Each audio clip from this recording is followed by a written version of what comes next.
Good morning, everyone.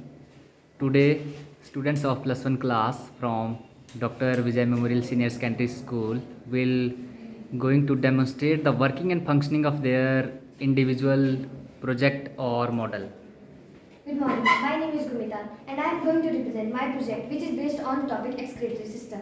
Excretory system has four main parts: kidney, ureters, urinary bladder and urethra. Kidneys जो purify करती है हमारे blood को और यूराइन को प्रोड्यूस करती है, और जो हमारे यूरेटर्स होते हैं वो किडनी से यूरिनरी ब्लैडर तक जो यूराइन को कंडक्ट करते हैं, और एक यूरिनरी ब्लैडर जो है 1/2 का यूराइन जो स्टोर करके रखता है, और यूरेथ्रा यूरिनरी ब्लैडर से जितना भी हमारे पास यूराइन स्टोर होता है उसको एक्सपेल करता है आउट ऑफ द बॉडी ताकि इंटरनल बैलेंस बना रहे.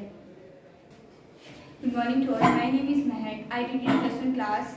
ये जो है न्यूरॉन का वर्किंग मॉडल है. ये न्यूरॉन जो होता है हमारी बॉडी का सबसे लॉन्गेस्ट सेल होता है. इसकी जो लेंथ होती है वो 1 मीटर तक हो सकती है, और जो न्यूरॉन है वो हमें हेल्प करता है एक्सटर्नल एनवायरनमेंट के प्रति रिस्पॉन्ड करने में. और न्यूरॉन में जो सिग्नल ट्रांसमिट होते हैं वो जो होते हैं इलेक्ट्रिकल सिग्नल ट्रांसमिट होते हैं. Thank you. Good morning to all. Today I am standing here to represent my model of respiratory system.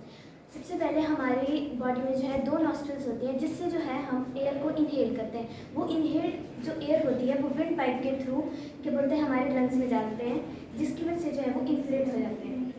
और वो जो इन्फ्लेट लंग्स होते हैं उनके एंड में जो एल्वेलाई होती है जिसकी वजह से जो है गैसेस का एक्सचेंज होता है. जो O2 होती है वो डिफ्यूज़ होकर ब्लड में चल जाती है, और जो CO2 होती है वो डिफ्यूज़ होकर फिर से लंग्स में आ जाती है. और वो जो डिफ्यूज जो CO2 होती है वो विंड पाइप के थ्रू नॉस्ट्रल में जाती है और नॉस्ट्रल के थ्रू बाहर निकल जाती है. और फिर से And I want to share my views on my model hinges. हम जानते हैं हमारे हाथ में जो है 27 बोन्स जो है प्रेजेंट होती है. उनमें से 8 बोन्स जो है हमारे ब्रिस्ट रीजन में प्रेजेंट होती है, 5 बोन्स जो है हमारे पाम रीजन में प्रेजेंट होती है, जो अदर 14 बोन्स होती है वो हमारे फिंगर्स में प्रेजेंट होती है जिन्हें हम फारेंक्स बोलते हैं. जो फारेंक्स होती है उनके बीच में जो है बॉर्डर एंड प्रेजेंट होता है एक्सेप्ट डिस्टिक फारेंक्स के. अब ये जो बॉर्डर एंड्स जो है हेल्प करते हैं बैंड होने में.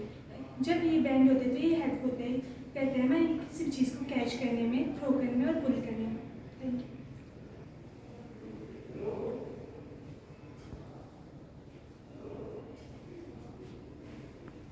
Hi everyone, I Sarika from plus 1 standard. I am going to represent my working model based on a heart.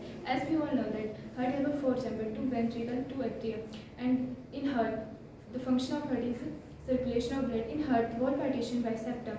So here, deoxygenated blood. So here, blue strings represented deoxygenated blood and red strings represented oxygenated blood.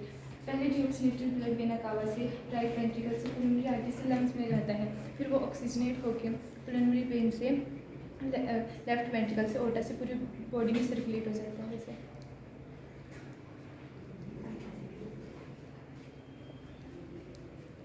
Thank you. Hi guys, मेरा नाम प्रतिज्ञा और ये मेरा 2D model है जो human heart के ऊपर बेस्ड है. तो सबसे पहले जो हार्ट का फंक्शन होता है वो ब्लड को सर्कुलेट करना होता है पूरी बॉडी में. तो सबसे पहले जो डिऑक्सीनेटेड ब्लड होता है वो वेना कावा के थ्रू राइट आर्टरी में चला जाता है, और राइट आर्टरी से वो सीधा पल्मोनरी के आर्टरी में चला जाता है. उसके बाद वो सीधा लंग्स में पहुंच जाता है, और लंग्स में रेस्पिरेशन होती है जिससे जो डिऑक्सीनेटेड ब्लड होता है वो ऑक्सीनेटेड ब्लड में चेंज हो जाता है, और वो पल्मोनरी वेन के थ्रू जो होता है वापस अरोटा में पहुंच जाता है, और अरोटा के बाद वो पूरे बॉडी ऑर्गन के सेल में चले जाता है ताकि वो सेलुलर रेस्पिरेशन कर सके. और जो सेलुलर रेस्पिरेशन होती है वो हमारे मेटाबॉलिक एक्टिविटीज़ के लिए इम्पॉर्टेंट होती है, और ये सर्कुलेशन बार बार होती रहती है, उसको डबल सर्कुलेशन बोलता है. और जो डबल सर्कुलेशन होती है वो हमारे डिऑक्सीनेटेड ब्लड और ऑक्सीनेटेड ब्लड को सेपरेट करके रखती है. My name is Raghav Thakur. I am from plus one class. This is a working model of respiratory system. Firstly, we inhale air from our nostril. Then it goes from windpipe, then enters in our lungs and then alveoli.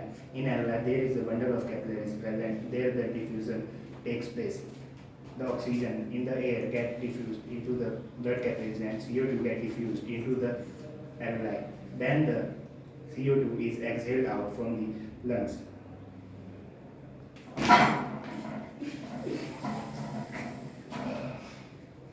My name is Krizesh Thakur from plus one standard. This is the 3D model of heart which shows double blood circulation in human beings. Firstly, the deoxygenated blood enters into right atrium and ventricle through vena cavas, and then Then through pulmonary artery it goes into lungs through exchange of O2 and CO2 through capillaries, and then re-enters into left atrium and ventricle through pulmonary vein. The left and right atrium and ventricle is separated by septum, and at last the blood pumps into all whole body part with the help of aorta.